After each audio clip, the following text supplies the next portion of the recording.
You mentioned that energy security is a key strategic challenge for this government, and indeed I suspect for governments to come.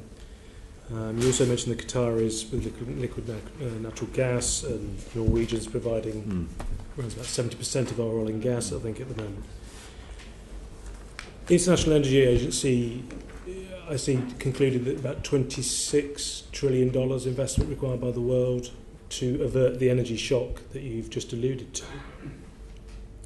In view of that, i.e. there's going to be a lot of grabbing of fossil resources, it's already started in Africa, the Chinese, etc. In view of that, has your department had a direct input into the Strategic Defence Review?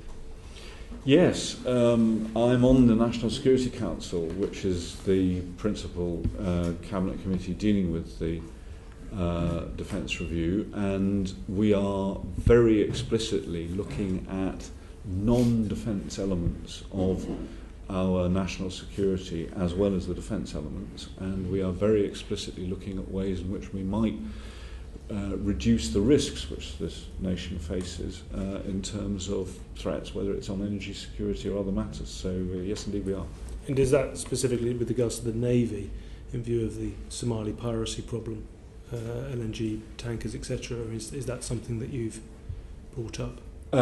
It's not specifically on the Somali piracy problem, although that's an important issue to address.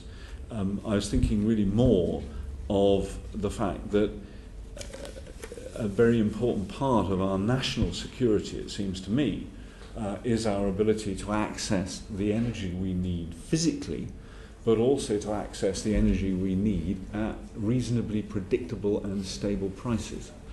Both of those elements, I think, are an important part of our national security objectives. And one of the reasons why I think the move to a low-carbon economy is so good for this country, one of the economic reasons, is not merely the development of all these green industries, but as we move to a position where we become more self-reliant in terms of energy, and we're moving to a position where we're more reliant on low-carbon sources of energy, then we will remove ourselves gradually from the line of fire when it comes to the sort of impact from oil shocks that we've had in the past. Now, again, I have to put a very important caveat in here because we're moving in the wrong direction at the moment because of the reduction in oil and gas production in the North Sea.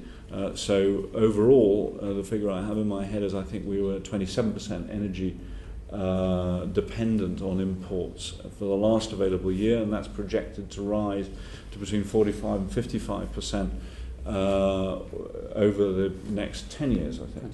2020. And therefore, we are going in the wrong direction.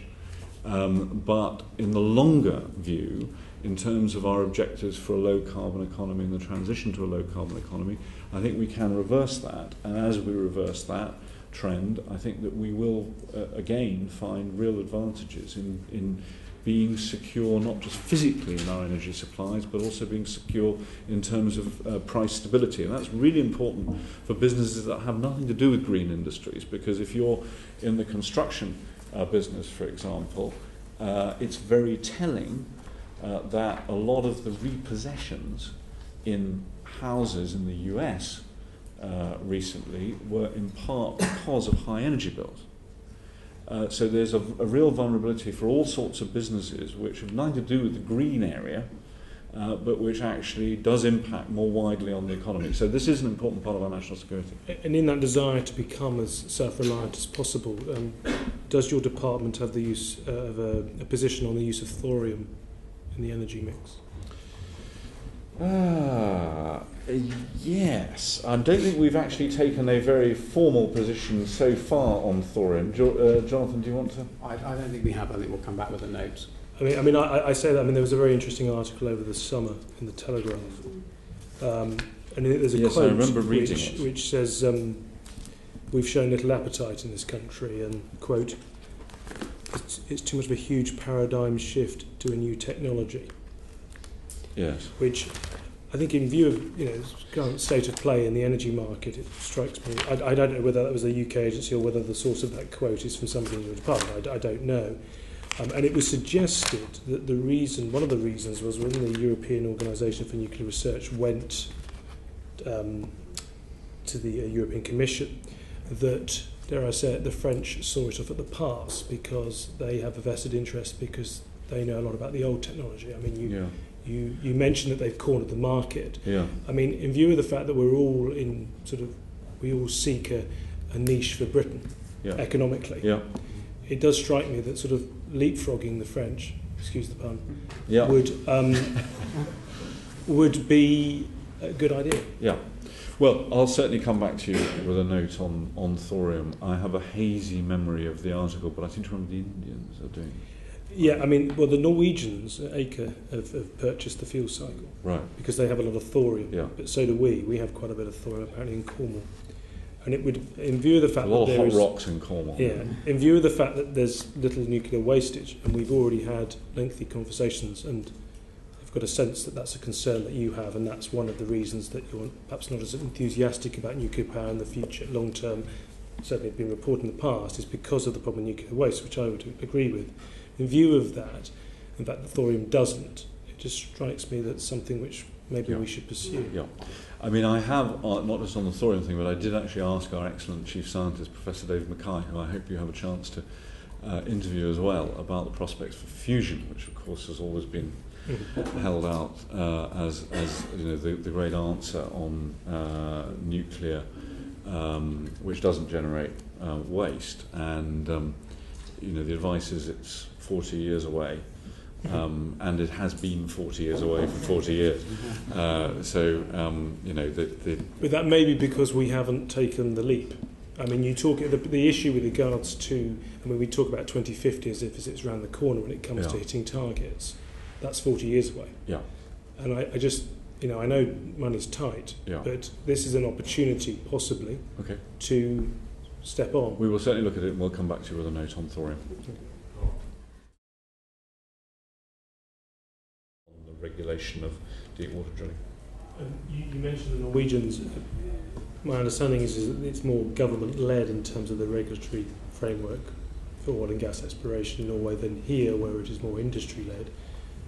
Is that something that you're concerned about in the light of safety concerns, front page of the FT today, etc., etc.? I'm not sure that I would describe it in that way. I mean, I think that any government, and that includes the Norwegian government, obviously relies enormously on the expertise which is there in the industry, and we. They have seen fit to pause in Norway, and we haven't, and they have gas predominantly, not oil.